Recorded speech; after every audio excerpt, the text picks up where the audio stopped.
This is 6 News Now, here for you 24 hours a day, online at WLNS.com. There's a new sign in Eaton Rapids with a touching story. It's honoring those who work in public safety, dating all the way back 75 years. 6 News reporter Elena Cugino is here for you now with the story of the people behind this sign. Sarah, this is the sign outside of the public safety building in Eaton Rapids. A dozen people were gathered here earlier today for the revealing. It was an event focused on honoring those who have passed. One of them was Officer Gregory Emery, who was never formally acknowledged for his service at the time of his death in 1947. Until now. An old newspaper said Officer Emery died from a heart attack after a violent struggle while arresting 3 subjects. His name is now in the National Law Enforcement Memorial. The sign also honors former police chief Michael Seeley, who died in December of 2020. Those who knew Seeley say that this sign is a perfect way to honor his memory. The one thing Mike was he was a great communicator. Mike could sit down and talk to anybody. Knew Mike for a lot of years, very comical guy, very bright, read a lot of books, just a very smart guy, and certainly is missed. The plaques honoring the different officers are going on the back of the sign, and on the front, both the fire and police departments will share information to the community. Introducing our new redesigned 6 News mobile app. Our new app features a sleek modern design, an easy-to-navigate home screen with quick access to local news content, and a localized weather forecast. Subscribing to notifications is easier, and with one tap, you have access to recent push notifications. There are more ways to watch and find video, and a red light alert badge notifies you when we're streaming. Download or update our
Introducing our new redesigned 6 News mobile app. Our new app features a sleek modern design, an easy-to-navigate home screen with quick access to local news content, and a localized weather forecast. Subscribing to notifications is easier, and with one tap, you have access to recent push notifications. There are more ways to watch and find video, and a red light alert badge notifies you when we're streaming. Download or update our new local news app today. 6 News, here for you. A wildfire burns thousands of acres in northern Michigan. It's our top story at 6. Thanks for joining us. I'm Sarah Olsheh.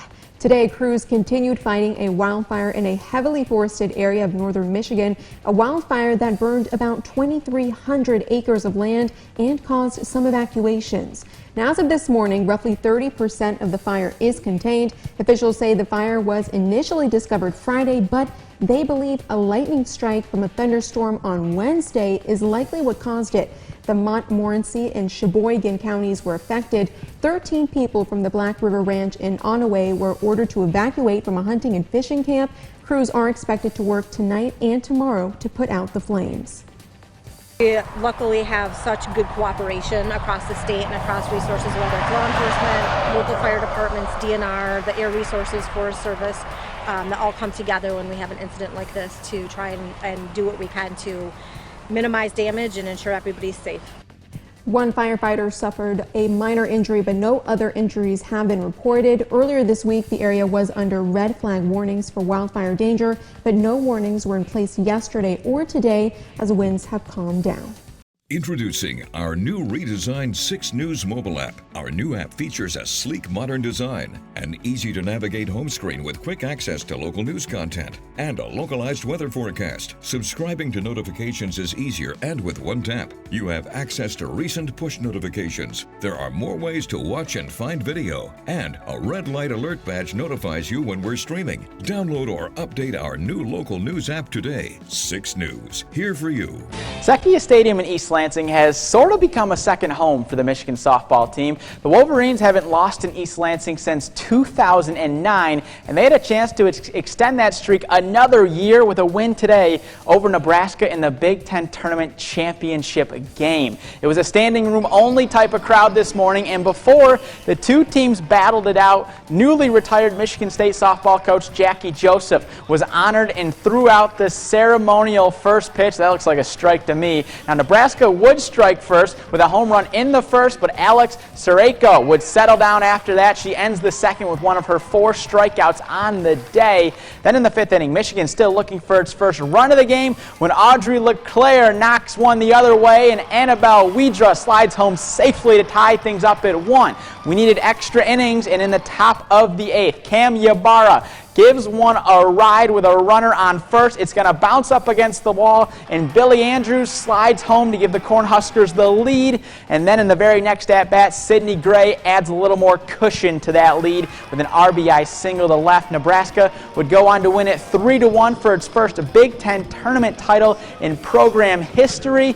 A tough way to lose for Michigan, but Carol Hutchins is still pleased with her team's play in EL. My kids, they had a heck of a tournament. They fought hard. We came up short today. We need to get a key hit. And credit to Nebraska. You just have to give credit where it's due. But my kids are fighting hard. They've been playing great softball, and I'm not disappointed. Obviously, we want to win the game, but I think that we came up short. Introducing our new redesigned 6 News mobile app. Our new app features a sleek, modern design, an easy-to-navigate home screen with quick access to local news content, and a localized weather forecast. Subscribing to notifications is easier and with one tap. You have access to recent push notifications. There are more ways to watch and find video, and a red light alert badge notifies you when we're streaming. Download or update our new local news app today. 6 News, here for you.